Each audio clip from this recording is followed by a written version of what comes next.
कैलाश का दिव्य शिखर है, जहां पर भूत भावन भगवान शिव और मां शिवा का जो सदैव वास है।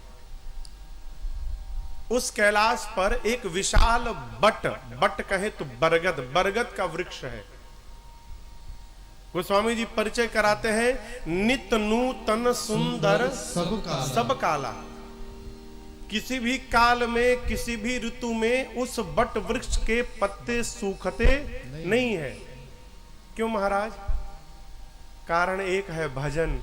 शंकर भगवान उसी के नीचे बैठकर भजन करते थे और बाबा के भजन का प्रभाव उस वृक्ष में दिखाई पड़ रहा था। उसी प्रकार माई बाप, यदि हम और आप भी भजन करेंगे ना, तो हमारे भजन का प्रभाव हमारे घर में भी दिखाई पड़ेगा। स्थान बताता है कि वहां पर क्या होता है, भजन होता है कि गजन होता है, स्थान सब बताता है। कहो शंकर भगवान गए, बट वृक्ष देखे, गदगद हो गए। एक बात याद रखिएगा, प्रयास करके जीवन में ऐसा ही दृश्य देखना चाहिए जिससे हमारी सद्बुद्धि और बढ़ती रहे। जी, विकार का प्रवेश माई बाप आंखों से होता है। सब कुछ हम देखें ये जरूरी नहीं है। किसको देखना है? जिसको देखने के बाद मन भजन की ओर अग्रसर हो, परमार्थ की ओर अग्रसर हो। शंकर भगवान इस बट वृक्ष को देखे, परम आनंद में आए और गए, अपने हाथ से अपना बाघंबर लाकर बाबा बिछाकर बैठ गए। स्वयं बिछाए बैठे। गोस्वामी जी कहते हैं बैठे तो कैसे लग रहे हैं? अरे बैठे सोहा काम रिपु कैसे, अरे धरे शरीर शांत रस जैसे। ऐसा लगता है कि मानो साक्षात शांत रस ने शिव जी के स्वरूप में शरीर धारण करके अपना आसन जमा लिया है, परम शांत। कथाओं में हम लोग बार बार एक बात कहते हैं, अशांत मन से कभी भी कोई श्रेष्ठ व्यवहार नहीं किया जा सकता। जिसके जीवन का लक्ष्य जितना श्रेष्ठ होता है, उसके पहले उसको अपने आप को उतना अधिक शांत करना पड़ता है। और शांत, ये शांत शरीर से नहीं, मन से। शरीर तो शांत बैठा है पंडाल में, मन बैठा है क्या? शरीर बैठा है पंडाल में, मन पहुंचा है चप्पल के पास, कहीं कोई लेकर न चला गया हो। शरीर बैठा है पंडाल में, मन घूम रहा कि भंडारे में क्या क्या मेनू होगा, आज क्या बना होगा। बुरा मत मानिएगा, हमारा शरीर शांत हो ऐसा नहीं है, हमारा मन शांत हो। माई बाप, मन शांत होगा ना तो शरीर आंखें सब अपने आप शांत हो जाएंगे। मन शांत हो। मन कैसे शांत होगा? अरे हर हाल में खुश रहना संतों से सीख जाए, हर हाल में खुश रहना। जीवन में जितना अधिक हम और आप सत्य के निकट रहेंगे, कहें तो सत्संग में रहेंगे, उस सत्संग के प्रभाव से हमारा मन धीरे धीरे शांत होता जाएगा। कोई टैबलेट और कोई सिरप नहीं है कि 2 ढक्कन 2 चम्मच पी ली और मन शांत हो गया, असंभव। ये तो धीरे धीरे सधता है। हो जीवन में प्रयास किया जाए अधिकतम समय सत्य के निकट बीते। कल आपसे निवेदन किया था, सत्य होने पर यहां दबाव कम रहता है, और जहां केवल झूठ भरा है फिर तो भगवान ने मालिक है। बाबा परम शांत होकर मेरे बैठे। मैया पार्वती ने बाबा को देखा। मां ने क्या देखा? जितने प्रसन्न बाबा आज दिखे, इतने प्रसन्न आज तक कभी नहीं दिखे थे। प्रसन्न तो बाबा रहते ही हैं, लेकिन आज विशेष प्रसन्न। आपके मन लायक व्यवहार करने को मिल जाए, आप भी गदगद हो जाते हैं। भजनानंदी को कीर्तन मिल जाए गदगद हो जाता है, अब फेंटने वाले को फेंटने वाले मिल गए वो भी गदगद हो जाता है। बाबा भजन में प्रवेश करने वाले हैं इसलिए परम आनंद में है। मां ने देख पार्वती भल भल कहे तो श्रेष्ठ, अवसर जानकर मैया बाबा के पास गई। जब मां गई तो बाबा ने क्या किया, जानी प्रिया, अपनी प्रिया जानकर पार्वती जी को शंकर भगवान ने आदर थोड़ा नहीं अति कीना। बाबा ने मैया का अति आदर किया। एक प्रश्न है आपसे, पूछें? सिंघानिया जी कहां बैठे हैं? अच्छा उधर उधर है, हाँ उधर आ रहे हैं। आप बताओ, बड़ा छोटे का आदर करता है कि छोटा बड़े का आदर करता है? संतोष जी, बड़ा छोटे को आदर करेगा कि छोटा बड़े को आदर करेगा? अच्छा, आपके हिसाब से बड़े को छोटे का आदर करना चाहिए। अच्छा, छोटे को क्या करनी चाहिए बड़े को?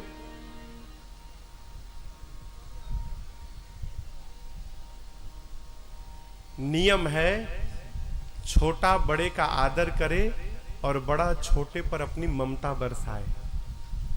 ठीक, आदर करने का काम किसका है? छोटे का। बाबूजी हमारा आदर करे तो हमारा दुर्भाग्य। हमको अपने पिताजी का आदर करना चाहिए। शंकर भगवान के पास जब मां पार्वती पहुंची तो बाबा क्या करते हैं? आदर अति कीन्हा, थोड़ा नहीं किया, बहुत आदर किया। अरे मैया बाबा का आदर करेंगे कि बाबा मैया का आदर करेंगे? नियम से तो बाबा को मैया को प्रेम करना चाहिए और मां को बाबा को आदर देना चाहिए। लेकिन यहां उल्टी गंगा बही। और कि केवल यहीं पर नहीं, मानस में दो ऐसा स्थान है जहां पर बड़े ने छोटे का आदर किया। एक तो यहां पर, और दूसरा जब विश्वामित्र जी राम जी को मांगने आए हैं तो चक्रवर्ती जी ने राम जी को जब बुलाया, अति आदर दो तनय बुलाए। यहां उल्टा व्यवहार क्यों भया? शंकर भगवान सोचने लगे कि आदर तो पार्वती को मेरा करना चाहिए, परंतु आज पार्वती मुझसे भगवान की कथा पूछने वाली हैं और जब मैं कथा गाऊंगा तो मेरे गाने से आगे चलकर पूरे विश्व का कल्याण होने वाला है। आज पार्वती जगत का कल्याण कराने आई हैं, इसलिए बाबा ने मैया का आदर किया। कथा कहती है हमारा छोटा भी कोई श्रेष्ठ व्यवहार करके आवे या करने जावे तो उसका आदर करना चाहिए। कहो आदर भया।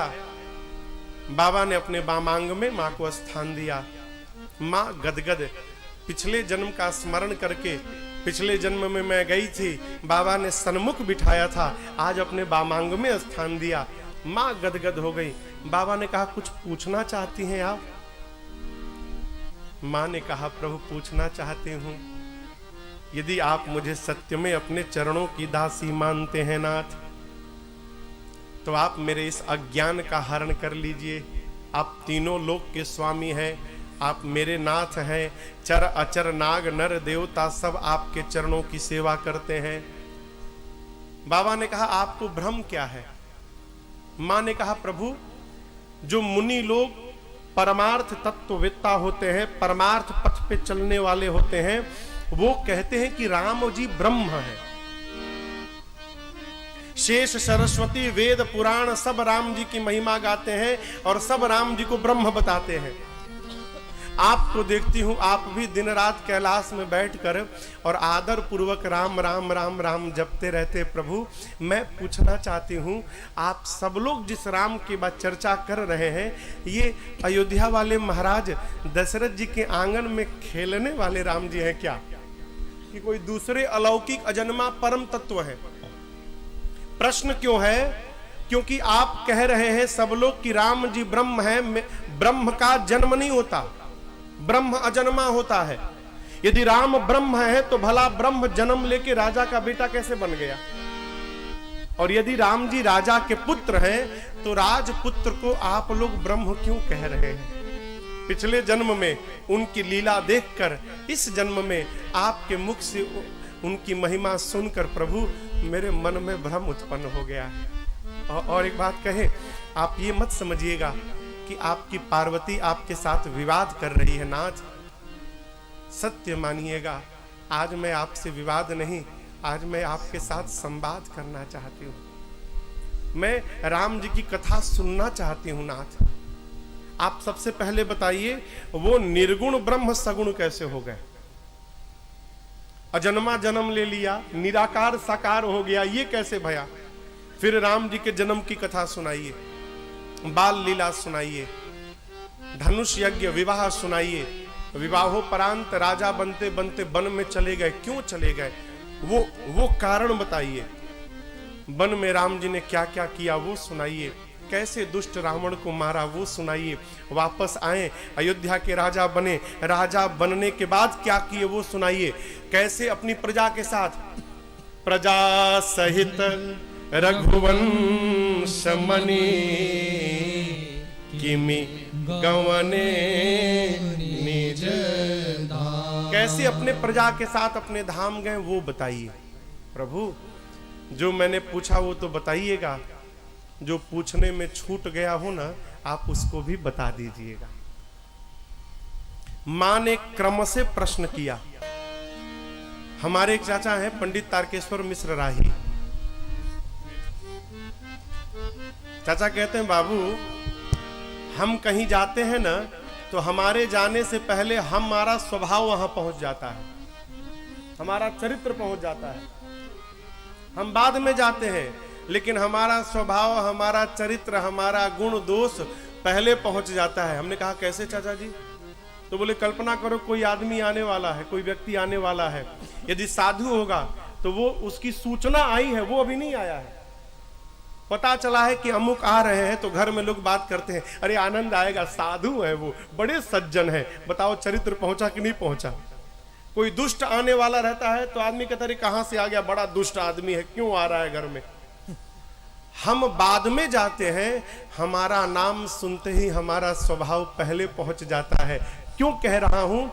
पार्वती जी ने राम जी के बारे में पूछा और भगवान के बारे में सुनने के साथ ही राम जी का चरित्र शंकर भगवान के हृदय में अवतरित हो गया। हरहि राम चरित सब आए, हृदय में राम चरित्र आया। देखिए, भीतर कुछ जाएगा तो शरीर में असर होगा ना। एक दवा आती है इनो, कितना 5 रुपए की 10 रुपए में मिलता है। कहते हैं इनो खाओ 6 सेकंड में। हाँ, वही पूछने वाला था मैं। प्रचार आता है इनो पियो और 6 सेकंड में एसिडिटी से मुक्ति पाओ। कितना तुरंत असर होता है हो। राम जी का चरित्र भी अगर भीतर आएगा ना तो इस शरीर में उसका असर दिखाई पड़ेगा। नहीं दिख रहा है, इसका केवल एक अर्थ है, चरित्र अभी भीतर आया नहीं है। शंकर भगवान के हृदय में आया, परिणाम क्या भया? प्रेम पुलक। असर देखिए, शरीर का एक एक रोम पुलकित हो गया और लोचन जल छाए। बाबा गदगद हो गए हो, गदगद हो गए। 2 दंड, अर्थात एक दंड में 24 मिनट, 48 मिनट के लिए बाबा समाधि में गए। बाबा ने मंगलाचरण किया और उसके बाद विचार करने लगे मन में, कितना भाग्यशाली हूं मैं, है? ऐसी अर्धांगिनी मिली जिसने मुझसे मेरे भगवान के बारे में प्रश्न किया है। बाबा गदगद हो गए हो। कथा प्रारंभ करने से पूर्व बाबा ने पार्वती जी को धन्यवाद दिया। बाबा कहते हैं, धन्य धन्य हे गिरिराज पुत्री, आप धन्य हैं। मां ने कहा, मैं क्यों धन्य हूं प्रभु? आप अचानक मेरी प्रशंसा करने लगे। तो बाबा ने कहा, आज मेरे ऊपर जो आपने उपकार किया है भवानी, ऐसा उपकार शंकर के ऊपर आज तक किसी ने नहीं किया। मां ने कहा, मैंने क्या कर दिया? बाबा कहते हैं, आपने पूछे हो रघुपति कथा प्रसंगा। आपने मेरे रघुनाथ जी के कथा के प्रसंगों के बारे में पूछा। शिव जी कहते हैं देवी, एक गंगा का प्रवाह मेरी जटा से भया। किसने कराया? भगीरथ जी ने। जटा से जो गंगा जी निकली भगीरथ जी के द्वारा, वो गंगा जी गोमुख से लेकर और गंगा सागर तक गई। आप मध्य प्रदेश में जाकर गंगा जी को ढूंढिएगा तो गंगा जी मिलने वाली नहीं है। महाराष्ट्र में नहीं मिलेंगी। लेकिन भवानी, आज आपने जिस गंगा का प्रवाह कराया है मेरी जिह्वा से, ये राम कथा रूपी गंगा केवल गोमुख से गंगा सागर नहीं, अपितु धरती के जिस कोने में भी जाइएगा वहां आपको ये गंगा बहती हुई मिल जाएगी और जीवों का उद्धार करती हुई मिल जाएंगी। ये गंगा सकल लोक, केवल धरती नहीं, तीनों लोक 14 भुवन, धरती नहीं, सकल लोक। इसके बाद भी जग पावनी गंगा। बहुत दूर जाना है, दवा भी लेनी होगी, दवा भी लेनी होगी। कौन से बात होगी? सकल लोक। राम जी की कथा गंगा है हो, गंगा। उस गंगा में तो नहाने के लिए जाना पड़ता होगा, लेकिन यहाँ पर 9 दिनों के लिए गंगा आकर अपने आप बह रही है। ए, आकर नहा के अपना भी उद्धार करा लीजिए और अपने घर का भी उद्धार करा दीजिए। बाबा कहते हैं देवी, मैं जानता हूं कि आपके मन में न शोक है, न संदेह है, न भ्रम है। मम विचार कछुना। आपने तो इसलिए प्रश्न किया कि आपके प्रश्न करने पर मैं आपको भगवान की कथा सुनाऊं और मेरे कथा गाने से आगे चलकर समस्त जीवों का कल्याण हो जाए। कहत सुनत सब कर हित होई।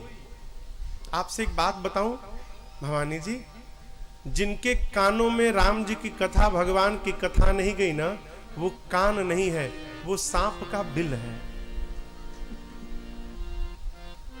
शिव जी कहते हैं, जिन हरि कथा सुनी नहीं काना, श्रवण रंध्र अहि भवन समाना। जिसके कान में भगवत कथा नहीं गई वो कान नहीं, सांप का बिल है। सावधान, कभी भी डस सकता है वो। जिनके आंखों ने कभी भगवत स्वरूप का दर्शन नहीं किया, संत का दर्शन नहीं किया, वो आंखें नहीं है, वो मोर के पंख पे बना आंख है, किसी काम का नहीं। जिसका हृदय, ये हृदय भगवत कथा सुनकर द्रवित नहीं होता है, वो हृदय नहीं है, वो तो पत्थर से भी वज्र है।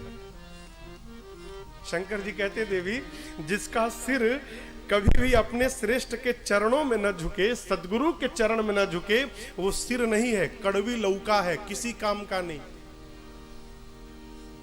और कहते कहते बाबा कहते हैं देवी, जिसकी जिह्वा ने भगवान के नाम का गुणगान नहीं किया, मां ने कहा प्रभु उसकी जिह्वा कैसी है? शंकर कहते हैं, जीह सुदा दूर जीह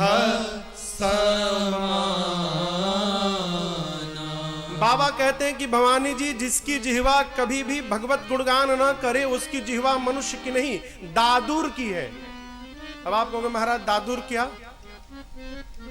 दादुर का एक अर्थ है मेढक। बरसात का समय है, आप बाहर निकलिए, रास्ते में टर टर टर्राएंगे बिना मतलब में। उसी प्रकार जिसकी जिह्वा गुणगान ना करे ना, घर में वो मेढक जैसा टर्राता रहता है, कोई सुनने उनने वाला नहीं है। दादुर का दूसरा अर्थ है चमगादड़। क्या अर्थ है? चमगादड़ की जिह्वा के बारे में जानते हैं? आपने चमगादड़ को देखा है कभी? देखा है? सीधा रहता है कि उल्टा? क्यों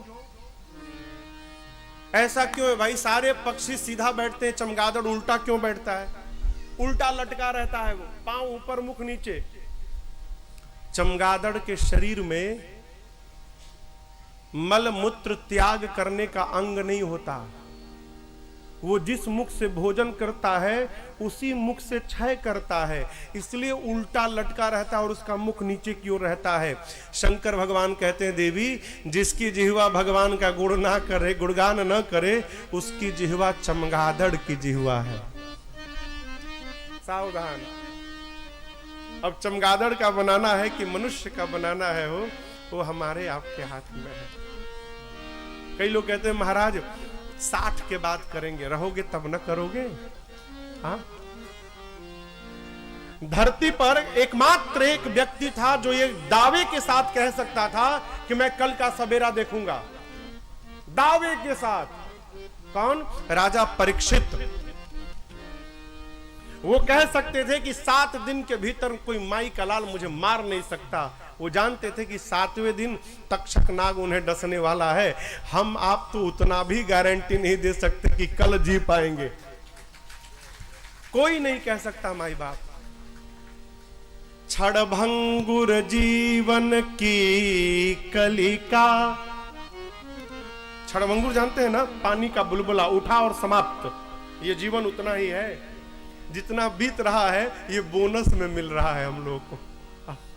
क्षणभंगुर जीवन की कलिका, कल प्रातः काल खिले ना खिले, मलयागिरी की सुचि शीतल मंद, सुगंध समीर मिले ना मिले।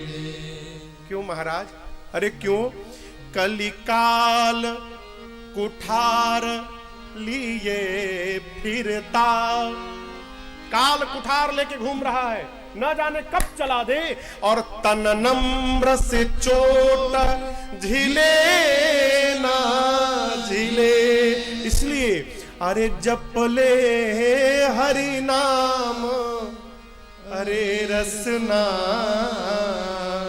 क्या पता अंत समय में हिले ना हिले। क्या पता अंत समय राम कहने की भी शक्ति रहे या ना रहे। क्या भरोसा है वो। जप लीजिए। प्रातस्मरणीय पूज्य बिंदु गोस्वामी जी महाराज का एक पद है, वो गोस्वामी बिंदु जी अपनी जिह्वा से कहते हैं, भगवान का ये चरित्र जब देवता सुनते हैं, देवतुल्य लोग सुनते हैं, तो सुरहित उनका हित हो जाता है, उनको आनंद की प्राप्ति होती है। और इसके विपरीत जब दानव दनुज प्रवृत्ति के लोग सुनते हैं तो मोह में फंस जाते हैं। एक ही दवा का एक्शन और रिएक्शन दोनों है। भक्त सुनता है तो आनंद में आ जाता है, और जो नहीं होता है भगत, वो कुतर्क में प्रवेश कर जाता है। ऐसा क्यों किया भगवान ने? गलत किया। ऐसा कहां से हो गया? देखिए, जगत में एक तो तर्क किसी से नहीं करना चाहिए, और भगवान के विषय में कोई तर्क करे तो उससे कदापि नहीं करना चाहिए। पहले ही आप स्वीकार कर लीजिए, देखिए भाई, हम आपसे तर्क के इस युद्ध में हम आपसे पराजय स्वीकार करते हैं, आप अपने घर का रास्ता पकड़िए, हमको विदा कर दीजिए।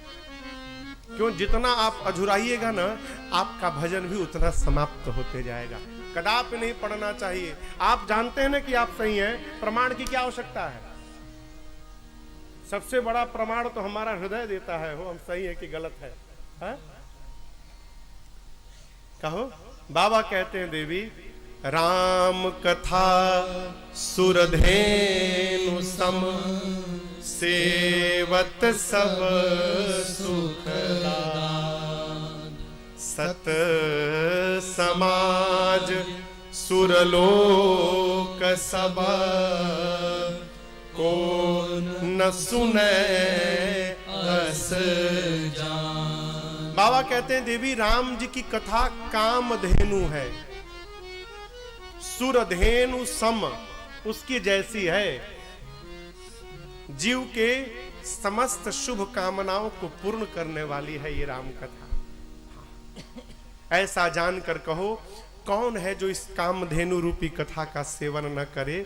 देवी, भगवान अनंत हैं, उसी प्रकार भगवान की कथा, कीर्ति, सब कुछ अनंत है। आपने भगवान की कथा पूछी भवानी, जितना मैंने सुना है उनके बारे में और जैसी मेरी मति है, मैं आपको उनकी कथा अवश्य सुनाऊंगा। लेकिन पार्वती जी, आपकी एक बात मुझे अच्छी नहीं लगी। आपने भगवान में संदेह प्रस्तुत किया। आपने कहा कि राम जी कोई और है। आपको पता है ऐसा कौन बताता है भवानी? ऐसा वो कहता है जिसको मोह ने पकड़ लिया, जिसको पिशाच ने पकड़ लिया है, वो कहेगा कि राम जी कोई और है। जो धर्म नहीं जानता, जो भगवत विमुख हो चुका है, जिसे सत्य और असत्य का ज्ञान नहीं है, वो कहेगा कि राम कौन है, और है। आपने कहा ये अच्छी बात नहीं है भगवान। शंकर भगवान कहते हैं जीवन में बातुल, बड़बड़ बड़बड़ बड़बड़ बहुत बोलने वाला, जिसको हर विषय की जानकारी है, उसके नजर में भूत विवश, जिसको भूत ने पकड़ लिया है। अब मतवारे तो समझ ही रहे हैं आप लोग, लेने के बाद जो टुन्न हो जाता है। शंकर भगवान कहते हैं जीवन में इन 3 प्रकार के लोगों के कहे हुए बात पर ध्यान नहीं देना चाहिए, ना इनसे उलझना चाहिए। बातुल, भूत, विवश मतवारे, ते नहीं बोलहि बचन विचारे, इनकर कहा करिय नहीं काना। इनके कहे हुए बात पर ध्यान नहीं देना चाहिए। लेकिन आप तो इनमें से कोई नहीं है, और आपने कहा कि राम जी कोई और है, आपके बात पर तो ध्यान देना पड़ेगा भवानी। बाबा कहते हैं देवी, सगुण में और निर्गुण में कोई भेद नहीं, दोनों एक है। जल आपने देखा है ना, पानी।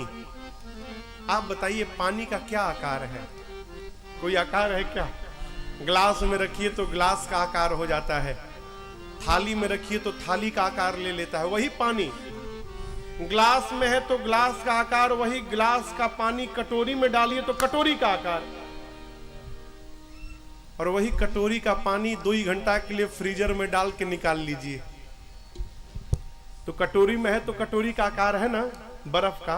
और वही कटोरी का बर्फ यदि थाली में रखिएगा तो क्या थाली का आकार हो जाएगा? नहीं, वो कटोरी के ही आकार में रहेगा। है पानी ही, तत्व नहीं बदला। लेकिन जब जल था तो निराकार था, और वही जल जब बर्फ का टुकड़ा बना तो निराकार से साकार हो गया। बदला कुछ नहीं, वही तत्व है, केवल निराकार से साकार हो गया। उसी प्रकार शंकर जी कहते हैं देवी, राम जी का कोई आकार नहीं भगवान का, भगवान निराकार है। परंतु उस निराकार भगवान को उनका भक्त जिस रूप में देखना चाहता है, भगवान अपने निराकार स्वरूप का त्याग करके और भक्त के कल्पना के अनुसार जो उसने मन में कल्पना बनाई है वैसा रूप धारण करके वही निराकार साकार होके प्रकट हो जाते हैं। दोनों एक है, भेद नहीं है कोई। प्रकट कब होते हैं? शंकर भगवान कहते हैं देवी, केवल भगत प्रेम बस सगुण सो होई, सगुण सो होई। भगवान केवल और केवल भक्त के प्रेम के कारण निराकार से साकार हो जाते हैं। हमारे सामने नहीं हो पा रहे हैं, उत्तर देना जरूरी है, समझ में बात नहीं आ रही है? यहां कहा गया कि प्रेम के कारण भगवान प्रकट होते हैं, हमारे सामने नहीं हो रहे हैं। इसका केवल एक अर्थ है, हम भगवान को प्रेम नहीं करते। बुरा मत मानिएगा, हम केवल अपने स्वार्थ के कारण उनके पास जाते हैं। आप याद करिए, ऐसा कभी हुआ है कि भगवान के सामने जाकर हमने कुछ मांगा नहीं उस दिन? कहीं भैया है क्या ऐसा?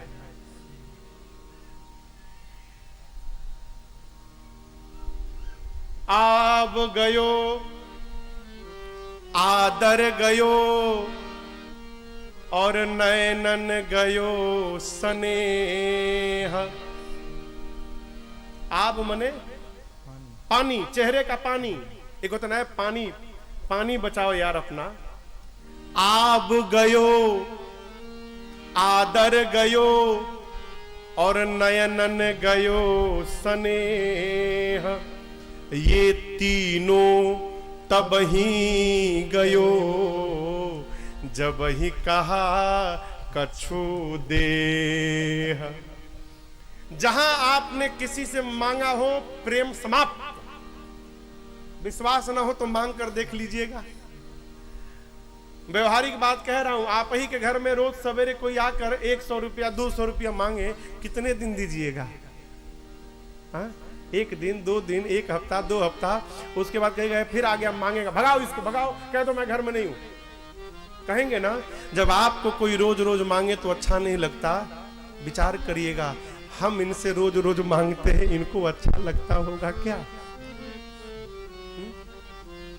मांगने से प्रेम समाप्त हो जाता है माई बाप। प्रेम तो वस्तुतः वह है कि हम भगवान के पास जाएं और अपने हृदय को, अपने मन को न्यौछावर करके और बिना मांगे घर चले आए, ये वस्तुतः प्रेम है। और जिस दिन ऐसा प्रेम होगा, जिस दिन ऐसा प्रेम हो जाएगा प्यारे, उस दिन आपको भगवान को नहीं ढूंढना पड़ेगा, राम जी ही आपको ढूंढते ढूंढते आपके पास चले आएंगे। शबरी गई थी क्या राम जी के पास? शबरी ने राम से कुछ मांगा भी नहीं हो, अपने को लुटा दिया था। अरे पंथ निहारत डगर बहारत, पंथ निहारत डगर बहारत, होता सुबह से शाम कहियो, दर्शन दी है हो भिलनियों के राम कहियो, दर्शन दी है हो भिलनियों के राम। कितना उसका विश्वास है गुरु वचन पर। मुनिबर मतंग जी रंगल राम रंग में, अब बालिका से वृद्ध भैली ओहि रे तरंग में, बालिका से वृद्ध भैली ओहि रे तरंग में। तदृढ़ विश्वास ब गुरु कथन पर, दृढ़ विश्वास व गुरु कथन पर, अब पहली परम विश्राम कहियो, दर्शन दी है हो भिलनियों के राम, आके दर्शन दी है हो पलनिए मेरा। शबरी का प्रेम था और विश्वास था कि शबरी को राम के पास नहीं जाना पड़ा, राम ही मां शबरी के पास पहुंच गए। यदि हमारे मन में प्रेम हो गया ना, तो भगवान भले ना आवे, अपना कोई भक्त तो अवश्य हमारे पास भेज देंगे। भगवान, इस कलिकाल की बात कर रहा हूं, भगवान ज्ञान से नहीं मिलते, वैराग्य से जिसको मिलना होगा मिलते होंगे। कहते हैं गोस्वामी जी, शंकर भगवान कहते, देवी राम जी बिना पांव के चलते हैं। बिना पांव के कैसे चल गए कल बताऊंगा। यहाँ उहाँ दुई बालक देखा, मति भ्रम मोर किया। राम जी बिना पांव के चलते हैं, बिना आंख के देखते हैं, बिना हाथ के व्यवहार करते हैं, बिना मुख के भोजन लेते हैं, बिना जिह्वा के सबसे बड़े वक्ता हैं, बिना नासिका के सुगंध लेते हैं, बिना शरीर ही सबको स्पर्श करते हैं। ऐसा जिनके बारे में वेद बताते हैं, जेहि इमी गावहि वेद बुध। मुनि लोग जिनका ध्यान करते हैं देवी, आपने पूछा कि वही राम जी, सुनिए वही राम जी जिनके बारे में वेद ऐसा बताते हैं, दशरथ जी के आंगन में खेलते हैं, वही राम भक्तों के भगवान हैं, अवतार लिए हैं। देवी ये वही राम है जिनके नाम का स्मरण करके काशी में शरीर त्यागने वाले जीव मात्र का मैं उद्धार कर देता हूं। जो बरबस भी राम जी का नाम ले लेना बिना मन से है, उसके करोड़ों जन्म के पाप जल कर भस्म हो जाते हैं। और जो प्रेम से नाम लेता है देवी, वो इस अथाह भव सागर को गौ के खुर के समान पार कर जाता है, उसको पता भी नहीं चल पाता। ये राम जी के नाम की महिमा है। मां ने कहा प्रभु मेरा सारा भ्रम समाप्त हुआ, लेकिन एक नया प्रश्न आ गया, राम जी ने मनुष्य शरीर क्यों धारण किया? एक बात समझिएगा, धर्म की हानि वानी नहीं होती। तो महाराज यहां तो लिखा है, दिखाई पड़ता है कि हो रही है, लेकिन होता नहीं है। क्यों महाराज? होगा नहीं तो दिखाई कैसे पड़ेगा? अब ये बताइए, दोनों माइक बराबर है ना? आप नहीं बता सकते कि कौन बड़ा है कौन छोटा है। अब बताइए, ये छोटा हो गया ना, ये घट गया ना? ये घटा नहीं, ये जहां था वहीं पर है। इसकी तुलना में जब अधर्म बढ़ गया तो बढ़े हुए अधर्म के आगे दिखाई पड़ रहा है कि धर्म छोटा हो गया। धर्म वहीं पर है, धर्म नहीं घटता। धर्म की तुलना में जब अधर्म बढ़ने लगता है तो बढ़े हुए अधर्म के आगे लगता है कि धर्म छोटा हो गया। धर्म छोटा कदापि नहीं हो सकता। कई लोग कहते हैं महाराज धर्म खतरे में। अरे अपने को बचा लो तो बहुत बड़ी बात, धर्म क्या बचाओगे? हिंदू होकर सिर पे शिखा नहीं रखे हो, यहां की शिखा निकाल कर यहां बोक ऐसा बढ़ा लिए हैं और कहते हैं कि धर्म खतरे में है? क्षमा करिएगा, हिंदू हैं और यहां की शिखा कटवा दिए। अरे तुम अपने को नहीं बचा पा रहे हो, धर्म कहां से बचाओगे? धर्म अपने रक्षक की रक्षा स्वयं करने में सक्षम है। धर्म को हमारी आपकी आवश्यकता नहीं है, हम अपने को बचा ले, यही बहुत बड़ी बात है। धर्म वहीं पर है। धर्म की तुलना में जब अधर्म बढ़ जाता है, कैसे बढ़ता है महाराज? इसको उठाने वाले आ जाते हैं। कौन? पापी, अभिमानी, अधम, असुर जब बढ़ जाते हैं और बढ़कर गौ पर, पृथ्वी पर, देवताओं पर, भक्तों पर, संतों पर इतना अत्याचार करने लगते हैं, तब जाकर भगवान विविध रूप धारण करके आते हैं और पृथ्वी पर सज्जनों की पीड़ा का भगवान हरण कर लेते हैं। देवी राम जी के जन्म के कई कारण हैं, अनेक। राम जन्म के हेतु अनेका। कैसे हैं? परम विचित्र, एक ते एका। सारे कारण बड़े अद्भुत अद्भुत हैं, लेकिन सारे सुनाने लगूंगा तो 9 दिन कारण में ही चला जाएगा। इसलिए शंकर जी कहते हैं मैं आपको कुल 5 कारण सुनाता हूं। कितने कारण? 5। सबसे पहला कारण बाबा कहते हैं, भगवान श्री हरि के द्वार पर 2 द्वारपाल थे, जय और विजय। एक बार सनकादिक ऋषि चारों भाई भगवान से मिलने गए, जय विजय ने द्वार पर रोक दिया, नहीं जा सकते आप। मुनियों ने कहा नहीं पहचानते हो? जय विजय ने कहा पहचान रहे तभी तो रोक रहे हैं। किसी का भी प्रवेश नहीं हो सकता, वर्जित है प्रवेश। मुनियों को आया, क्रोध निकाले, जल श्राप दे दिया, भगवत दर्शन में विघ्न करते हो, जाओ तुम दोनों असुर हो जाओ। भगवान दौड़ कर आए बाहर, क्षमा करिए। मुनियों ने कहा प्रभु असुर तो होना पड़ेगा, और वो भी एक बार नहीं, हमने 3 बार कहा जाने दो। 3 बार मना किए इन लोगों ने। 3 जन्म असुर लेना पड़े, असुर जोनी में जाना पड़ेगा। और एक बात कहूं, जब जब ये असुर जोनी में जाएंगे ना, तब तब आपको भी इनको मुक्त करने के लिए अवतार लेना पड़ेगा। ये राम जी के जन्म का पहला कारण। वही जय विजय पहला जन्म भया सतयुग में हिरण्याक्ष और हिरण्यकश्यप के रूप में। तो हिरण्याक्ष के लिए भगवान वराह अवतार लिए। अभी हम लोग मई में गए थे नेपाल कथा करने, विराटनगर। तो विराटनगर के ही आगे भगवान वराह के अवतार का स्थान था, वो पहाड़ कोशी नदी के किनारे। और हिरण्यकश्यप के लिए तो आप सब जानते हैं भगवान नरसिंह ने अवतार लिया।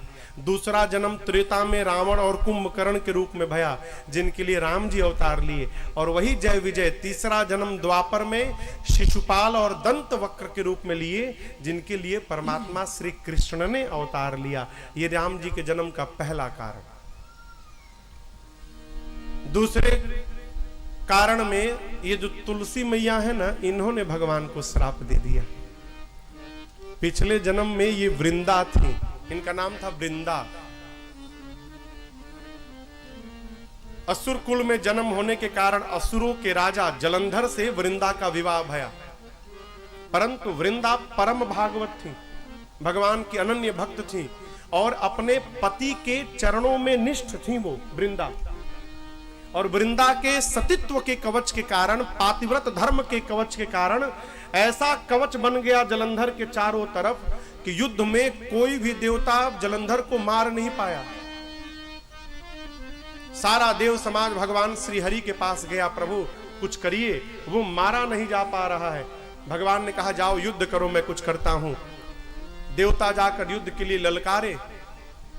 जलंधर जब युद्ध करने निकला तो वृंदा ने कहा प्रभु आप जाइए, और जब तक आप लौट कर नहीं आइएगा, आपकी कुशलता के लिए मैं यहाँ पूजन में बैठी हूँ, और जब तक मैं पूजन में बैठी रहूंगी प्रभु, आपका कोई बाल बांका नहीं कर सकता है।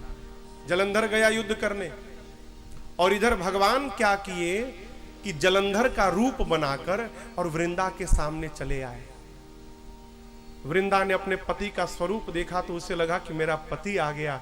जैसे पूजा छोड़कर उठी, पूजा से उठी, और उधर युद्ध में उसका पति जलंधर मार दिया गया। अब भगवान और वृंदा के बीच में जलंधर का कटा हुआ सिर आकर गिरा।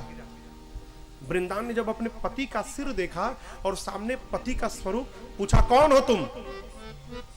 भगवान लज्जित होकर अपने स्वरूप में आ गए। वृंदा ने कहा मैंने आपकी इतनी पूजा की और आपने मेरे साथ इतना बड़ा छल किया, भगवान होकर छल किया। श्राप देती हूं मैं आपको।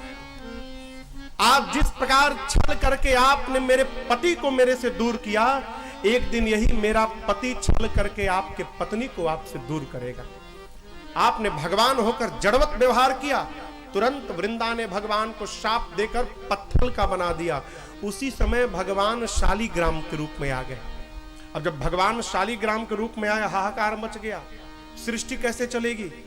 देवता लक्ष्मी जी आकर सब वृंदा से प्रार्थना करने लगे। वृंदा ने फिर से भगवान को पहले जैसा किया और उसके बाद अपने दाहिने पांव के अंगूठे से योग अग्नि को प्रज्वलित कराकर और वृंदा ने अपने आप को जलाकर भस्म कर दिया। तब वृंदा के शरीर के राख से ये तुलसी जी का विरवा निकला वहीं पर। तब भगवान ने कहा आज के बाद मेरा एक स्वरूप शालिग्राम का रहेगा और शालिग्राम जी का विवाह आज के बाद तुलसी जी के साथ किया जाएगा।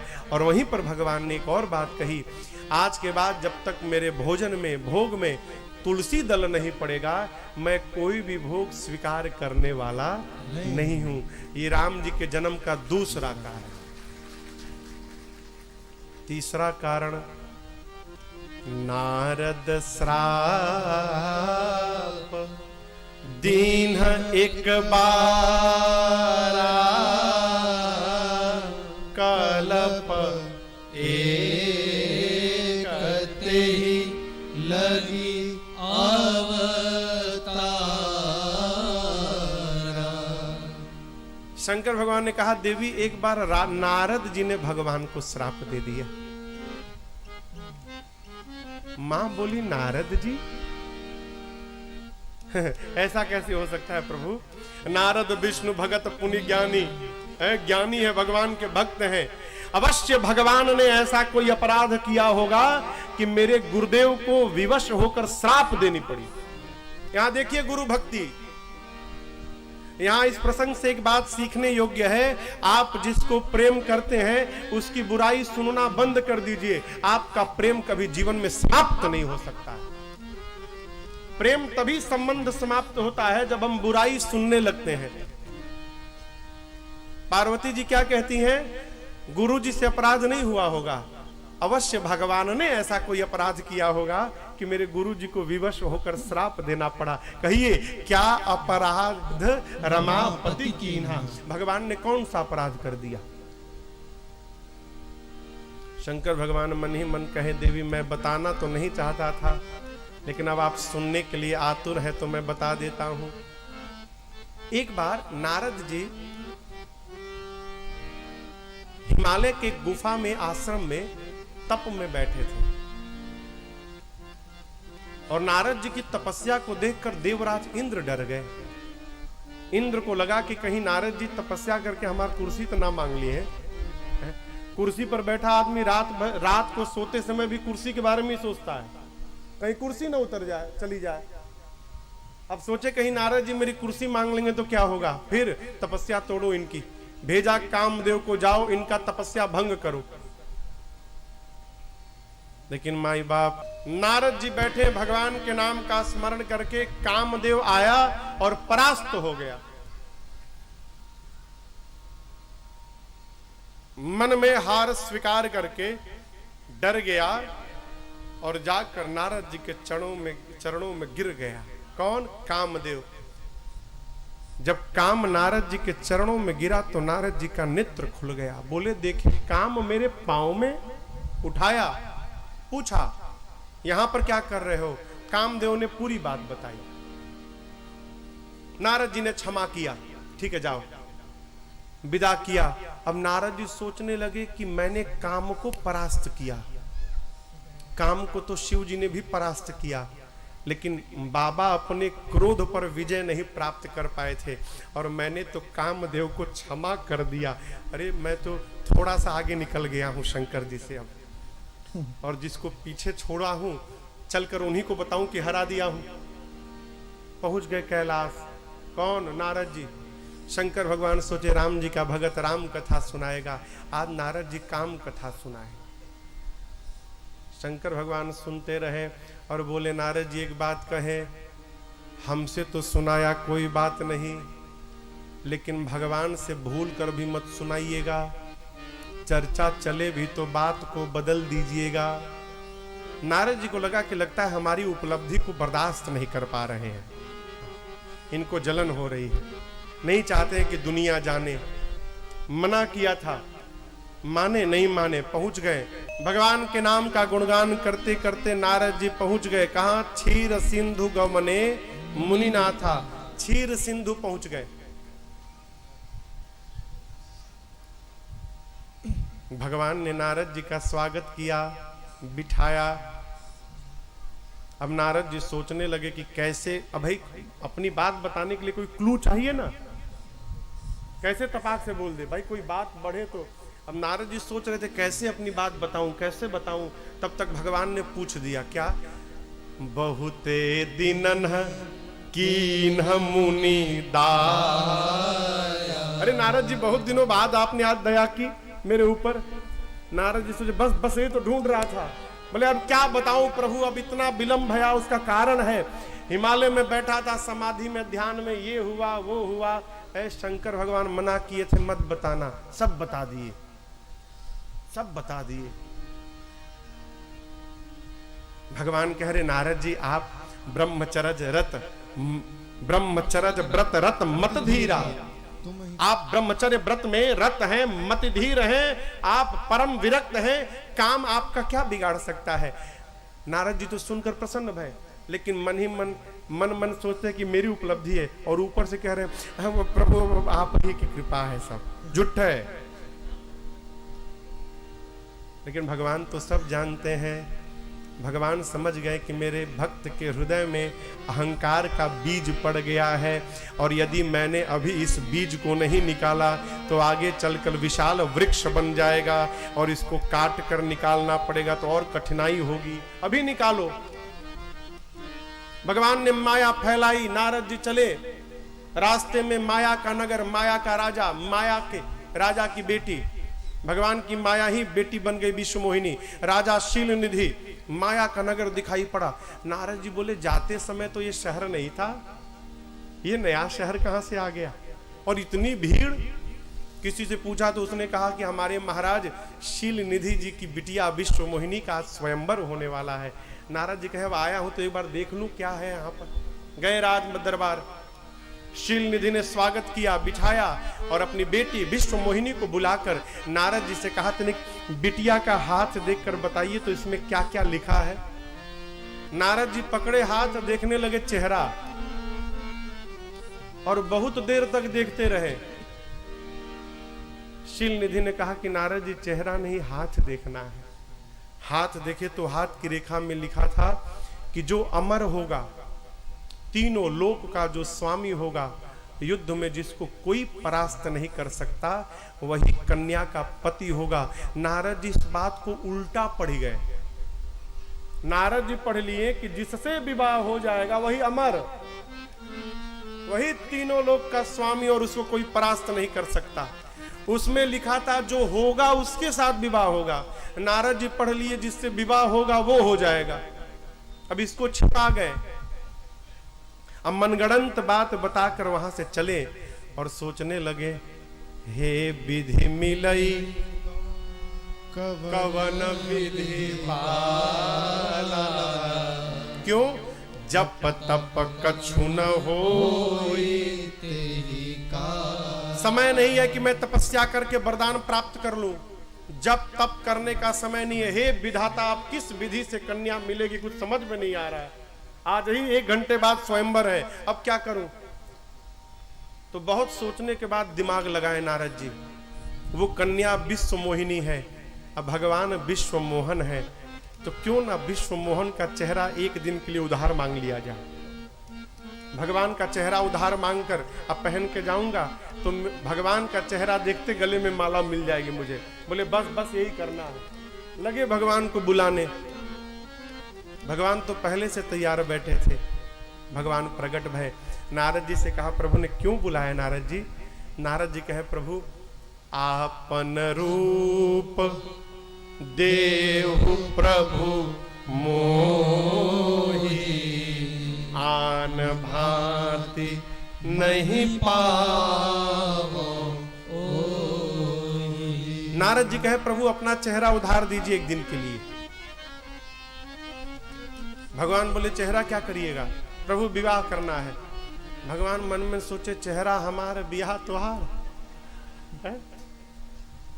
विवाह तो उसी का होता है वो जिसका चेहरा होता है। और आप विचार करिएगा, लोग गाड़ी उधार मांगते हैं, कपड़ा उधार मांगते हैं, जूता मांगते हैं, कहीं कोई विवाह के लिए चेहरा मांगता है कि भाई अपना चेहरा दीजिए, हम ब्याह करके आकर लौटा देंगे आपको। नारद जी ने रूप तो मांगा भगवान का, लेकिन यहां पर नारद जी के मुख से एक और बात निकली। हमारे पूज्य महाराज श्री कहा करते हैं, बेटा जीवन में जब विपत्ति आती है ना, तो उस विपत्ति में जब ये वाली संपत्ति काम नहीं आती, तो उस विपत्ति में ये वाली संपत्ति काम आ जाती है। जीवन का भजन संपत्ति बन जाता है। वो संपत्ति भले आपके साथ न जा पाए, लेकिन इस संपत्ति को कोई माई का लाल आपसे छीनने वाला नहीं है। ये साथ में अवश्य जाएगी आपको। और नारद जी के जीवन के भजन के प्रताप ने न जाने कैसे नारद जी के मुख से आज कहलवा दिया। क्या कहलवा दिया? प्रभु जैसे मेरा हित दिखाई पड़े आप वो कर दीजिए। आप भी भगवान से यही कहिए, प्रभु हित हो वो करिए प्रभु। क्यों हमको आज भी दिखाई नहीं पड़ता अपना, और भगवान तो हमारा पूरा जीवन देखकर बैठे रहते हैं। केवल एक बात कहा जाए, प्रभु जिसमें आपको मेरा हित दिखाई पड़ रहा है आप वही करिए मेरे साथ। बेटा हमारा है प्रभु, 99% लावे जरूरी नहीं है। यदि 60% में ही इसका हित दिखाई पड़ रहा है तो आप 90 मत लाइएगा, आप 60 दिला दीजिएगा प्रभु। जैसे हित हो जाए आप उतना करिए। भगवान ने कहा, नारद जी आप हित की बात करते हैं, मैं आपका हित नहीं, जेहि विधि होहि परम हित, नारद सुनहु तुम्हार, सोई हम करब न आन कछु, बचन न मृषा हमार। नारद जी चले मांगा था भगवान का रूप, भगवान ने बना दिया बानर का रूप। लेकिन ये बानर का रूप अभी नहीं बना। नारद जी पहुंचे स्वयंवर की सभा में, उनको लगा कि मैं भगवान का रूप प्राप्त कर लिया हूं। जाने लगे, दोनों तरफ राजा बैठे थे, सारे राजाओं को नारद जी के रूप में दिखाई पड़ रहे थे। सब नारद जी को नारद समझ के प्रणाम कर रहे हैं। नारद जी समझे भगवान समझ के प्रणाम कर रहे हैं। गए, जाकर पहली कुर्सी पर बैठ गए। क्यों? कन्या आएगी, पहले मुझे देखेगी, मेरे गले में माला डाल देगी। नारद जी के पीछे भगवान शंकर के दो गण हैं, ब्राह्मण का रूप बनाकर बैठ गए। लगे नारद जी को सुना सुना के बात करने। ओह, कौन होगा इतना सुंदर आज त्रैलोक में? कोई होगा इतना सुंदर? किसी ने पूछा कौन? अरे कौन नहीं, सामने वाला राजकुमार। धन्य है वो मां जिसने इस राजकुमार को जन्म दिया है। आज तो कन्या इसी राजकुमार के गले में माला डालेगी। नारद जी सुने फुलगप्पा हो गए हो, इतने आनंद आए है मानो गले में माला मिल गई। तब तक वो कन्या आई, विश्व मोहिनी माला लिए। और नारद जी विश्व मोहिनी को क्या दिखाई पड़े? बाबा कहते हैं मरकट बदन भयंकर देही। देखते विश्व मोहिनी का पूरा शरीर क्रोध में जलने लगा। भयानक बानर दिखाई पड़े नारद जी। जिस पंक्ति में बैठे थे उस पंक्ति में ही नहीं गई, सामने चली गई। अब नारद जी सोचे इस चेहरे पर लगता है ठीक से देखा नहीं हमको। अभी सोच ही रहे थे, तब तक भगवान मनुष्य का रूप बनाकर उसी कतार में खड़े हो गए और भगवान की माया ने भगवान के ही गले में माला पहना दिया। दुल्हन ले गए लक्ष्मी निवासा। बोलिए लक्ष्मी नारायण भगवान की जय। नारद जी परेशान, किस चेहरे पर यदि माला नहीं मिली तो किस चेहरे पर माला मिलेगी? तो गणों ने कहा तनिक एक बार चेहरा तो देखिए पानी में। जल में जाकर नारद जी ने स्वरूप देखा, बानर का रूप। आया क्रोध, दोनों रुद्र गणों को श्राप दिया, उपहास करते हो, जाओ तुम दोनों असुर बन जाओ। अब नारद जी अपना रूप प्राप्त करके चले हैं। कहां? क्षीर सागर। दईहूं श्राप की मरी हो जाई। आज या तो भगवान को श्राप दूंगा, नहीं तो आज अपने आप को समाप्त कर दूंगा। कहां जा रहे हैं? क्षीर सागर में। भगवान सोचे कि क्षीर सागर आते आते क्रोध शांत हो जाएगा। क्रोध शांत हो गया तो श्राप कैसे मिलेगा? फिर लोहा गर्म है तभी हथौड़ा मारा जाए। भगवान ही चल पड़े मिलने के लिए। रास्ते में बीच ही पंथ मिले दनुजारी और संगरमा सोई राजकुमारी। मानो अग्नि में घी डालने के लिए क्या किए भगवान? रथ पर एक तरफ लक्ष्मी जी को खड़ा कर लिए और दूसरी तरफ सोई राजकुमारी, उसी विश्व मोहिनी को खड़ा कर लिया। रथ रोके भगवान ने पूछा नारद जी कहां जा रहे हैं? नारद जी चेहरा ऊपर करी, कन्या इनके बगल में खड़ी है। इसका मतलब मैंने बताया था बहुत सुंदर कन्या है, विवाह करना है, तो मुझे बानर बना के और अपने विवाह कर लिए। अब तो नारद जी का क्रोध फूट पड़ा। बोले तीनों श्राप को स्वीकार कर लिया। और स्वीकार करने के बाद नारद जी के ऊपर जो माया चढ़ के बोल रही थी उस माया को खींच लिया। जब माया उतरी न हो, नारद जी ने कहा प्रभु मेरे सारे श्राप झूठे हो जाएं। भगवान ने कहा आपने कहां श्राप दिया नारद जी? ये तो मेरी इच्छा थी कि आप मुझे श्राप दें। नारद जी कहे श्राप के लिए मैं ही मिला आपको? भगवान ने कहा नारद जी जिस पर मुझे पूर्ण विश्वास होता है ना, उसी को अपनी लीला में निमित्त बनाता हूं मैं। आप पर मुझे विश्वास था। जाइए, जाकर शिव जी के सहस्त्र नाम का जप करिएगा, आपके हृदय को शांति मिलेगी। और मैं वचन देता हूं आज के बाद मेरी माया अब आपको कभी नहीं सताएगी। नारद जी प्रणाम करके चले। रास्ते में दोनों रुद्रगण जिनको नारद जी असुर बनाए थे श्राप देके, वो दोनों बैठ के रो रहे थे। मिल गए। नारद जी बोले रो क्यों रहे हो? दोनों बोले राक्षस बना दिए तो क्या हंसे हैं? कहा हम लोग शिवलोक में बाबा की सेवा में थे, असुर बना दिया हम लोगों को। नारद जी बोले तुम क्या समझते हो, केवल तुम ही को श्राप दिया हूं? अभी अभी भगवान को भी देके आ रहा हूं। जाओ, तुम दोनों प्रतापी असुर होगे, इतने प्रतापी होगे कि तुम दोनों का उद्धार करने के लिए साक्षात ब्रह्म ही अवतार लेगा और भगवान ही आकर आप दोनों को मुक्त करेंगे। शंकर जी कहते हैं, देवी, ये राम जी के जन्म का तीसरा कारण है। 5 कारण में से 4 कारण में श्राप केंद्र में है, लेकिन एक कारण है, ये जो चौथा कारण है ना, इसमें श्राप नहीं, इसमें आशीर्वाद के कारण भगवान मनुष्य रूप में आए। कैसे?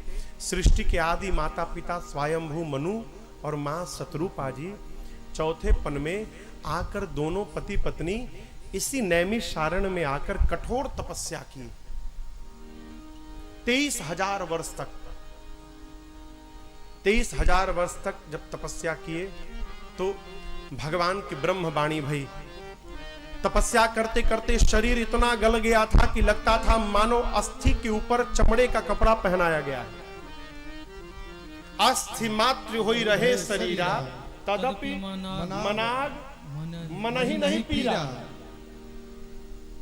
इतने दुर्बल हो गए थे कि लगता था कि अस्थि पर चर्म का वस्त्र पड़ा है। लेकिन जैसे ब्रह्मवाणी भई और वो आवाज कान में गया, रिष्ट पुष्ट तन भय सुहाए, ऐसा लगा मानहु अब ही भवन ते आए। रिष्ट पुष्ट हो गए। आकाशवाणी ने कहा, मांगिए मांगिए, क्या वर चाहिए मनु जी। मनु जी शत्रुपा मियां से बात किए, देखो ना, जिसकी आवाज सुनकर इतना जादू हो गया, यदि उसको वो दिखाई पड़ जाए तो कितना अद्भुत हो जाएगा। आवाज से इतना परिवर्तन हो गया, दर्शन मिल जाए तो कितना आनंद होगा। मनु जी कहे, प्रभु हम आपको देखना चाहते हैं। जैसे कहा देखना चाहते हैं, नील सरोरुह नीलमणि नील नीरधर श्याम, लाजहि तन शोभा निरखी, कोटि कोटि शतका। सीताराम जी जो मेरे पीछे है ना, यही दोनों जुगल सरकार प्रकट हो गए। मनु महाराज लगे निहारने, इतना निहारने लगे हो, आंख में आंसू आ गए हैं। जब आंसू आ गए तो धुंधला दिखाई पड़ने लगा। तो ये जो गोल है ना आंख के भीतर, गोल काले रंग का, इसको पुतरी कहते हैं। क्या कहते हैं? पुतरी। यही देखती है। ये भगवान को निहार रही थी, आंसू आया तो धुंधला दिखाई पड़ने लगा। तो ये पुतरी आंख से आंसू से कहती है,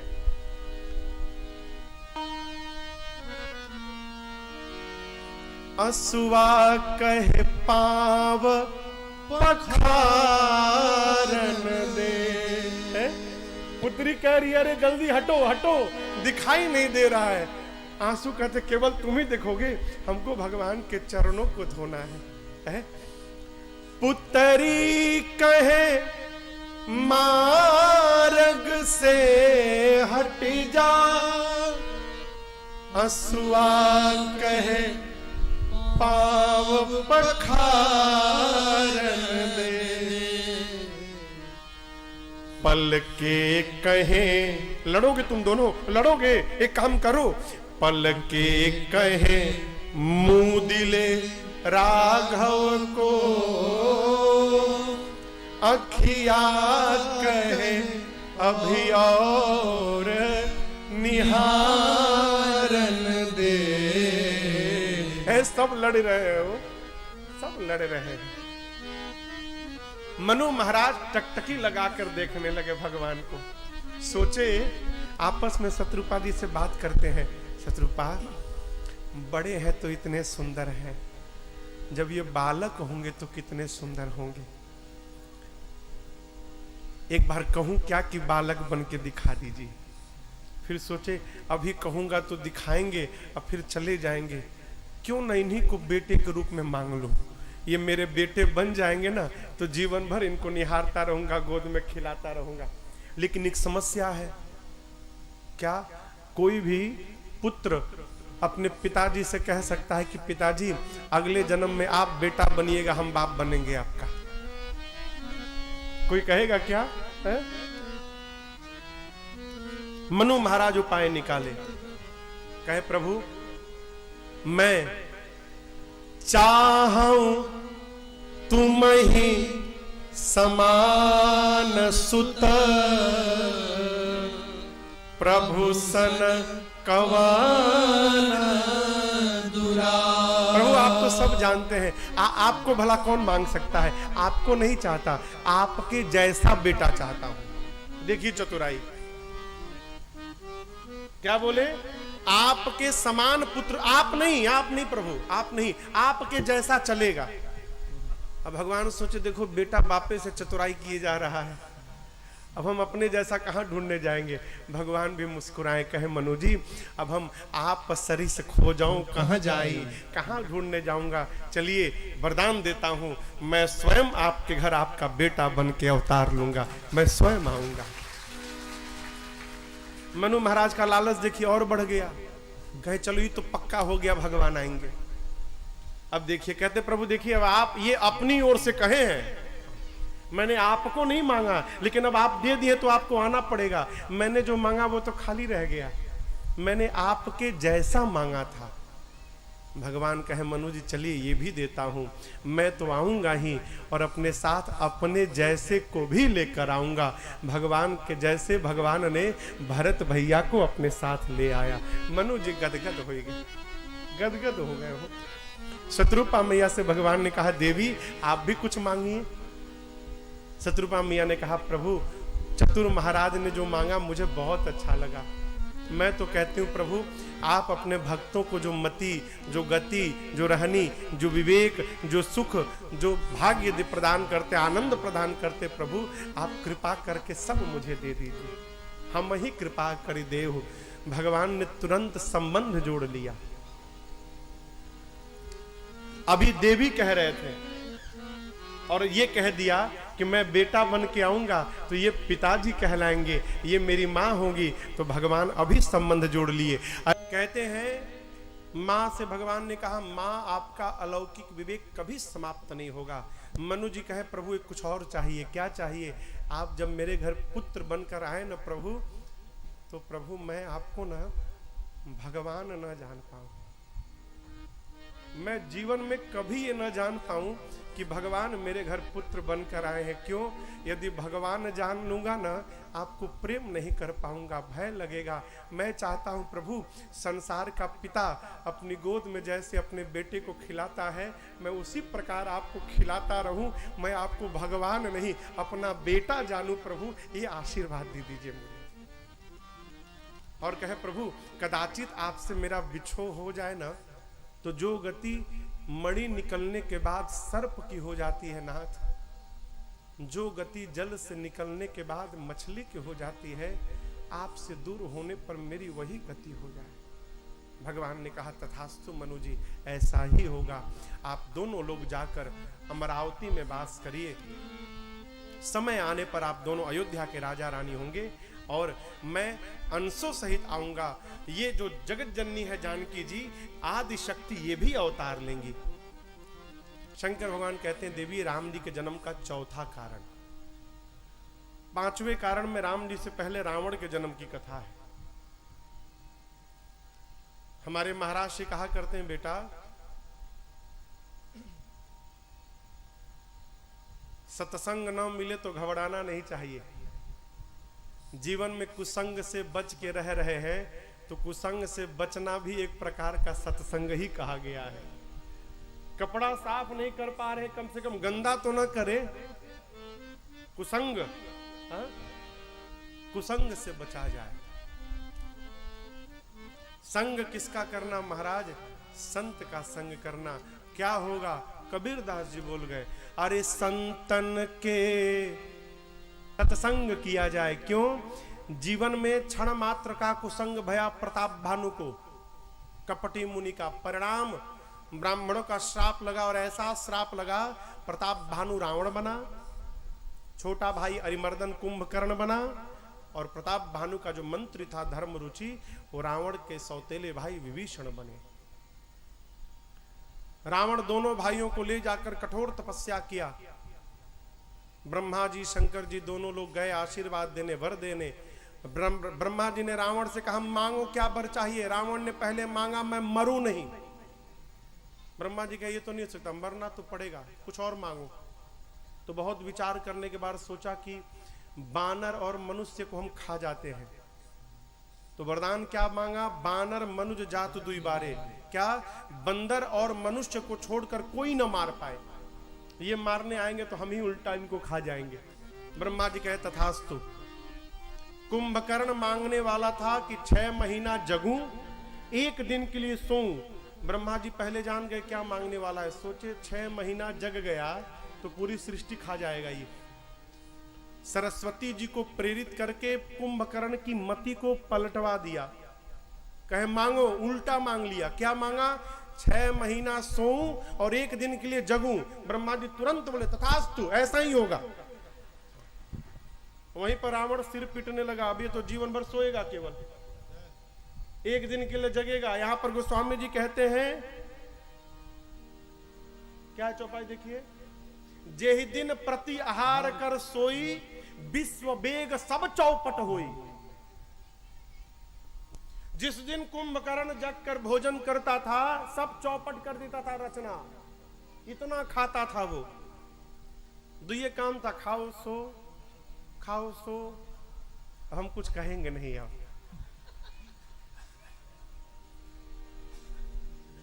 आप तो सब समझदार हैं। जो केवल खाता और सोता है, हम कुछ नहीं कहेंगे उसके बारे में। कुंभकर्ण के बाद विभीषण जी के पास गए। जाकर ब्रह्मा जी ने कहा बेटा तुम मांगो। ते ही मांगे सी भगवंत पद, कमल अमल अनुराग। वही 2 भाई क्या क्या मांगे, और वही विभीषण जी कहते हैं भगवान के चरणों में मेरा प्रेम बढ़ता रहे, इसके अलावा मुझे आपसे कोई वरदान नहीं चाहिए। मैं नामक दानव ने अपनी बेटी मंदोदरी का विवाह रावण से कराया। रावण अपने दोनों भाइयों को पाताल ले गया, विवाह करा कर ले आया। एक बार कुबेर पर धावा बोलकर रावण ने पुष्पक विमान जीत लिया। आपसे बताऊं, रावण ने अपने अनुचरों को आदेश देते हुए कहा धरती पर जहां जहां यज्ञ हो रहा है, श्राद्ध हो रहा है, श्राद्ध में ब्राह्मणों को भोजन कराया जा रहा है, विघ्न उत्पन्न करो। क्यों, ये जितने देवता हैं इन्हीं माध्यमों से भोजन पाते हैं। ब्राह्मण को मुख में भोजन कराइए तो सीधे देवता को जाए, पुराण भगवान कहते हैं। यज्ञ में आहुति समर्पित करने से देवता पुष्ट होते हैं। रावण कहता है कि भोजन के, देखा रावण का नाम लेते शुरू हो गया ना। रावण कहता है इन्हीं माध्यमों से देवता भोजन प्राप्त करते हैं। भोजन के अभाव में जब देवता दुर्बल हो जाएंगे, तुम सहज उनको पकड़ के लाएंगे। बल नहीं रहेगा तो लड़ेंगे कहां से? फिर निर्णय किया जाएगा क्या किया जाए उनके साथ। रावण का आतंक बढ़ने लगा। बाबा कहते हैं यज्ञ शब्द सुनते रावण इतना आग बबूला हो जाता था, स्वयं जाता था यज्ञ करने वाले आचार्य के बालों को पकड़ के घसीट के लाता था रावण। कथावाचकों को दौड़ा दौड़ा के मारता था। वेद पुराण के, गलत बोल रहा हूं, यहां लिखा है वेद पुराण की कथाओं को कहने वालों को रावण देश से बाहर निकाल देता था। इतना आतंक बढ़ गया हो, धरती अकुला गई। गौ का रूप बनाकर धरती पहुंची मुनियों के पास। मुनि लोग सबको गौ को लेकर, धरती को लेकर पहुंचे ब्रह्मा जी के पास। ब्रह्मा जी सबको लेकर पहुंचे कैलाश पर्वत बाबा के पास। मीटिंग में सभा बैठ गई। किस बात की सभा? भगवान कहां मिलेंगे, कहां मिलेंगे? किसी ने कहा गोलोक चला जाए भगवान के पास, किसी ने कहा गोलोक नहीं क्षीर सागर चला जाए, किसी ने कहा क्षीर सागर नहीं साकेत चला जाए, तो किसी ने कहा साकेत नहीं बैकुंठ चला जाए। शंकर भगवान कहते हैं देवी ते ही समाज गिरिजा में रहे अवसर पाई वचन एक कहे। अभी हम लोग अहमदाबाद थे ना, अहमदाबाद गुजरात में, तो सूरत में थे कि अंकलेश्वर थे। एक दिन न जाने क्या हुआ था, यही चौपाई चढ़ गई थी दिमाग में, दिन भर इसको गाए हम। तो महाराज जी बोले सुबह से तुम केवल एक ही चौपाई गाए जा रहे हो, तो सरकार पता नहीं क्या हुआ, चढ़ गया है इसमें। उस दिन मैंने विचार किया इस चौपाई के बारे में। शंकर भगवान कहते हैं देवी उसी समाज में तेही समाज गिरजा मैं रहे हूं। सबने अपनी अपनी बात बोल दी, मैंने नहीं कहा। कब कहा? अवसर पाई वचन एक कहे। जीवन में, घर में, परिवार में अपनी बात रखनी हो तो अवसर की प्रतीक्षा करिए। जो आदमी हर समय बोलता है ना, घर में उसकी वैल्यू समाप्त हो जाती है। अवसर पाकर, शंकर जी से बड़ा कौन है? वो देवता देव रह गए, ये महादेव हो गए। लेकिन महादेव कहते हैं जब तक अवसर नहीं आया मैं मौन बैठा था। गिरजा जैसे अवसर आया, अवसर पाई वचन एक कहूं, एक बात मैंने कही। आप कहां जाने की बात करते हैं? भगवान कहां नहीं है? हरि व्यापक सर्वत्र कैसे समान, बराबर है। जितना वहां है उतना यहां भी है। प्रकट कैसे होंगे? केवल प्रेम ते प्रकट होई मैं जाना। पढ़े लिखे लोग कहते हैं महाराज भगवान कहां? सब जगह है। आग देखा है आपने? आग देखा है संतोष भैया? अग्नि कहां है? माचिस में।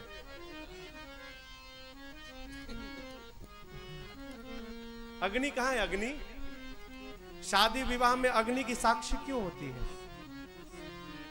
अग्नि सर्वत्र है, सब जगह। अग्नि को इसलिए साक्षी दिया जाता है, आचार्य लोग बैठे भी हैं, जानते हो तो जानते, हमसे अधिक जानते होंगे। आदमी अग्नि को साक्षी मानकर वचन देता है, आगे कहीं यदि वचन से मुकरेगा तो वो जहां भी रहेगा वहां अग्नि उपस्थित रहेगी गवाह देने के लिए। अग्नि नारायण उपस्थित रहेंगे। अग्नि सर्वत्र है। बाप कहोगे कहां महाराज? हाथ है, हाथ गरम। ये गरम कहां से भैया? अग्नि। हाथ रगड़िए, हाथ गरम हो जाए, वो गर्माहट अग्नि कहां से आया है? जब घर्षण होता है ना, अग जग मैं सब रहित विरागी, प्रेम मत प्रभु प्रगटय जिमि आगी। आप घर्षण करिए तो काष्ठ में से अग्नि निकल जाए, उसी प्रकार हृदय में प्रेम का घर्षण करिए तो आपके सामने भगवान प्रकट हो जाए। प्रेम से प्रकट होते हैं। भगवान सर्वत्र है। शंकर भगवान की बात ब्रह्मा जी को बहुत अच्छी लगी, नेत्र सजल हो गए, साधु साधु बोले। भगवान ने कहा प्रेम से बुलाया जाए। नारद जी पूरे देव समाज के साथ लगे बुलाने। बचन समेत सने गगन गिरा गंभीर भई, हरानी शोक संदेह। आकाशवाणी भई। देवताओं की प्रार्थना को सुनकर आकाशवाणी भई, और आकाशवाणी ने कहा, क्या कहा? हे देवराज इंद्र, हे मुनिवृंद, आप डरिए मत, हम आप लोग के लिए अवतार लेंगे। जनि डर पहु मुनि सिद्ध सुरेशा, तुम ही लाग धरियऊ नरवेश में अवतार लूंगा। कहां लूंगा? दिनकर वंश में, सूर्य वंश में। अकेले नहीं आऊंगा, अनसन सहित मनुज अवतारा। ले हूं दिनकर वंश उदारा। आकर नारद जी के वचन को अक्षरशः सत्य करूंगा, पृथ्वी के भार का हरण करूंगा। आप लोग डरिए मत। आकाशवाणी सुनकर देवता जाने लगे। नारद जी, ब्रह्मा जी कहे देवताओं को काम निकल गया, चल पड़े, इधर आओ। भगवान आ रहे तो उनके पहले हमको जाना पड़ेगा। सारा देव समाज बानर रीछ बनकर शरीर धारण कर पृथ्वी पर जाकर भगवान की प्रतीक्षा करे। ब्रह्मा जी स्वयं जामवंत जी बने, भगवान शंकर श्री हनुमान जी बने, सूर्य नारायण सुग्रीव बने, देवताओं के राजा इंद्र बाली के रूप में आए, विश्वकर्मा भगवान नल नील के रूप में अवतार लिए। सारा देव समाज बानर रीछ बनकर धरती पर चला गया। अब भूत भावन भगवान शिव कथा को कैलाश से उतारकर अयोध्या लेकर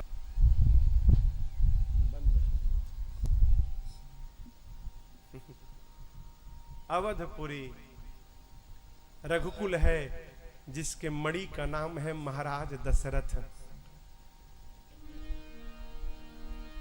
समस्त सद्गुणों के धाम है, हृदय में भक्ति है, मति में साक्षात भगवान श्री राम धनुष सारंग धनुष धारण करके विराजमान है। धर्म धुरंधर महाराज दशरथ, जिनकी 3 देवियां कौशल्या, कैकेयी और सुमित्रा हैं। जीवन के चौथे पन में एक दिन महाराज को ग्लानि भई। ग्लानि कैसे हो गई? मां कौशल्या ने कहा, महाराज आप तो सभी ऋणों से उऋण हो गए, एक ऋण बना है। क्या? आपके बाद आपके कुल में आपके पितरों को कोई जल देने वाला नहीं है महाराज। ये पितृ ऋण आप इससे उऋण नहीं भय अब तक। जैसे सुने महाराज इतनी ग्लानि भई। गुरु गृह गया तुरत मही पाला, चरण लागी करी विनय विशाला। जाकर गुरुदेव के चरणों में लौट गए महाराज, प्रणाम किया और प्रणाम करके निज दुख प्रजा का सुख सब गुरहि सुनायो, कही वशिष्ठ बहु विधि समुझा। महाराज प्रणाम करके लगे रोने। गुरुजी मेरे पास मेरा पुत्र नहीं है। महाराज रोए तो गुरुजी मुस्कुरा उठे। महाराज कहे, गुरुदेव मैं रो रहा हूं और आप मुस्कुरा रहे हो गुरुदेव। गुरुजी कहे, राजन आप अपना आज देखकर रो रहे हो, मैं आपका आने वाला कल देखकर मुस्कुरा रहा हूं। पूछा क्या देखा गुरुदेव आपने? गुरुजी कहते हैं, राजन धारहु धीर। एक के लिए रोते हैं आप, एक नहीं। होई हाहि सुत चारी, त्रिभुवन विदित भगत भयहारी। महाराज तीनों लोक के स्वामी, जिसकी महिमा तीनों लोक में विदित होगी, भक्तों के भय का हरण करने के लिए साक्षात भगवान आपके घर पुत्र बनकर अवतार लेंगे। महाराज आप ग्लानि मत करिए। गुरुदेव ने रचना बनाई, तुरंत पुत्र कामेष्टि यज्ञ की। आदर पूर्वक श्रृंगी ऋषि को बुलाया और श्रृंगी ऋषि जी आहुति देने लगे। याद रखिएगा, आहुति न महाराज दशरथ ने दिया, न उनके गुरुदेव वशिष्ठ ने दिया। किसने दिया? श्रृंगी ऋषि। यज्ञ का प्रसाद चरु, चरु समझते हैं ना? खीर। क्या कहते हैं? खीर को चरु कहते हैं। प्रसाद लेकर अग्नि नारायण ने दिया। किसको दिया? वशिष्ठ जी को। कहा, वशिष्ठ जी आपने जो मन में विचार करके यज्ञ कराया ना, आपकी मनोकामना पूरी हो गई, ये प्रसाद ले लीजिए। गुरुदेव भगवान वो प्रसाद लेकर पहुंचे महाराज दशरथ के पास। जाकर पूछे, महाराज ये देख रहे हैं क्या है? महाराज बोले, क्या है गुरुदेव? तो गुरु जी बोल रहे हैं, राजन अरे चीनी चाउर और क्षीर। क्षीर मने दूध। चीनी चाउर और क्षीर, तीनों मिलल तब बनल खीर। अखीर वाले जात खुल जाई तकदीर राजा जी। चीनी चाउर और क्षीर। प्रसाद देते हुए गुरुदेव ने कहा, राजन पूरे प्रसाद को 2 भाग में बांटिएगा। आधा भाग बड़ी रानी कौशल्या जी को दीजिएगा, बचे हुए आधे भाग को 2 भाग में बांटिएगा।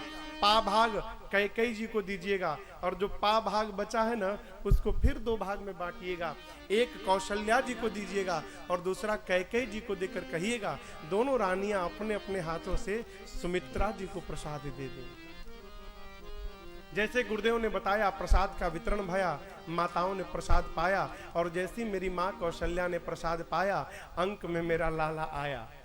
जोग लगन ग्रह वार तिथि जब सकल भये अनुकूल, चर अरु अचर सब हर्ष जुत, यही राम जन्म सुख मूल। भगवान अंक में आए और देखते देखते 9 महीना नहीं 12 महीना बीता। भगवान कितने दिन थे मां के अंक में? 12 माह। 12 महीने बाद जब जोग लग्न ग्रह वार तिथि सब अनुकूल भया, चैत्र मास शुक्ल पक्ष नवमी तिथि दिन मंगलवार आया हो, दोपहर का ठीक 11:30 बजा, अभिजीत मुहूर्त आया, शीतल मंद सुगंध हवाएं बहने लगी। अयोध्या के जितने पर्वत थे सब मणियों से जगमगाने लगे। सरजू जी में लगा मानो जल समाप्त हो गया, अमृत की धारा दौड़ने लगी। संत आकर लगे कीर्तन करने।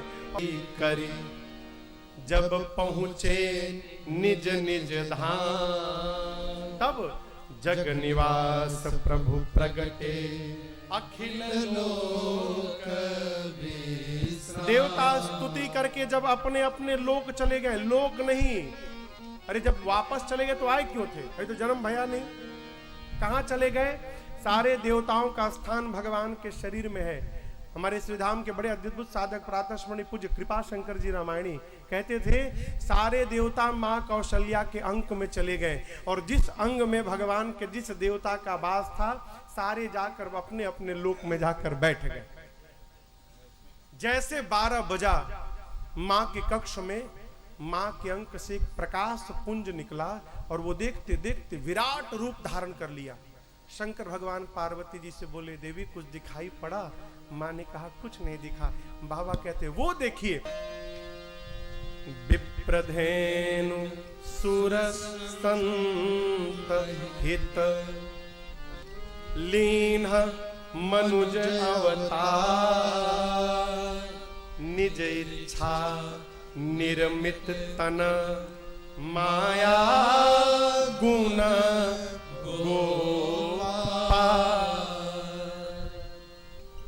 भगवान विप्र धेनु सुर संत हित के लिए अवतार लिए।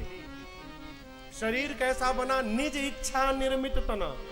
भगवान का शरीर भगवान की इच्छा से बना है। कैसा शरीर? माया गुण, 3 गुण सत रज तम और गो, इंद्रियां, इनसे पार, इनसे परे भगवान। मां ने देखा पद पाताल शीस अजधामा, पांव पाताल में, सिर ब्रह्मलोक में, इतना बड़ा, एक एक रोम में करोड़ों ब्रह्मांड घूमते दिखाई पड़ रहे हैं। रोम छिद्र से वेद की ऋचाएं प्रस्फुटित हो रही हैं। श्याम शरीर, कमल के पंखुड़ियों के समान नेत्र, गले में बनमाल, आयुध फड़क रहे हैं भुजाओं पर। मां ने देखा इतना बड़ा मेरे भीतर था। कोई सुनेगा तो मानेगा। मम उर्सो बासी यह उपहासी, सुनत धीर मति धीर रहे। भगवान ने देखा मां का विवेक जगा। भगवान ने कहा, मां चरित्र बहुत विधि किन्ने चाहूं, बहुत चरित्र करना है, कहो मार दूं रावण को। अभी मैं अभी मार दूंगा। मां ने कहा, प्रभु ये तो बाद वाला चरित्र है, इसके पहले का सब स्किप कर दिए है? इसके पहले बहुत चरित्र है प्रभु। कौन सा? आपने कहा था कि आप महाराज के घर बेटा बन के, पुत्र बन के अवतार लेंगे। भगवान ने कहा, तो गया बेटा बन के आपका। मां ने कहा, इतना बड़ा कहीं बेटा जन्म लेता है किसी का? इतना बड़ा आज तक किसी का बेटा इतना बड़ा जन्म लिया है? भगवान बोले, मां पहली बार बना हूं ना, कोई आइडिया नहीं है मुझे, क्या करूं मां? तब मां ने कहा, आप की जय शिशुलीला अति प्रिय शीला, यह सुख परम अनुपम। प्रभु आप शिशु लीला करिए। जैसे मां ने कहा, भगवान अविलंब छोटा सा बालक बन गए हो, छोटा सा शिशु बन गए। बन करके भगवान ने कहा अब तो ठीक है माँ, बन गया। माँ ने कहा बन तो गए लेकिन एक कमी है। अब कौन सी कमी है माँ? माँ ने कहा जो बच्चा जन्म लेता है प्रभु वो बात नहीं करता। आप तो मेरे से बतिया रहे हैं, फिर क्या करता है माँ? वो रोता है प्रभु। जब तक आप रोएंगे नहीं तब तक कोई मानेगा नहीं आप आए हैं। भगवान माँ की बात सुनकर अरे सुनी बचन सुजाना रोदन ठाना होई बालक सुर भूपा। यहां पर मां से अनजाने में एक भूल हो गई। वो स्वामी जी कहते हैं रोदन ठाना, ठाना माने काम शुरू करके बंद ना हो। मां ने रोने के लिए तो कहा लेकिन ये कहना भूल गई कि थोड़ी देर रोकर चुप हो जाइएगा। केवल रोने के लिए कहा तो भगवान जब रोना शुरू किए ना हो चुपे नहीं भय, रोते रह गए। दासिया द्वार पर कान लगा के खड़ी थी और जैसे बच्चे की रोने की आवाज आई दौड़कर जाकर महाराज से कहती महाराज बधाई हो महाराज, लाला जन्म ले लिया है, आपको बधाई हो महाराज। महाराज नाचने लगे। बोलिए राम लला सरकार की जय, आज के आनंद की जय, जय जय श्री सीता। आप सभी लोगों को राघव जी के जन्म की बहुत बहुत बधाई हो। बधाई हो, बधाई हो, बधाई हो, बधाई हो, लाला की बधाई हो, बधाई हो। हमने और आपने आज राम जन्म की कथा को श्रवण किया। कल ठीक 7 बजे भगवान के बाल लीलाओं की कथाओं को श्रवण करने उपस्थित होंगे। तब तक के लिए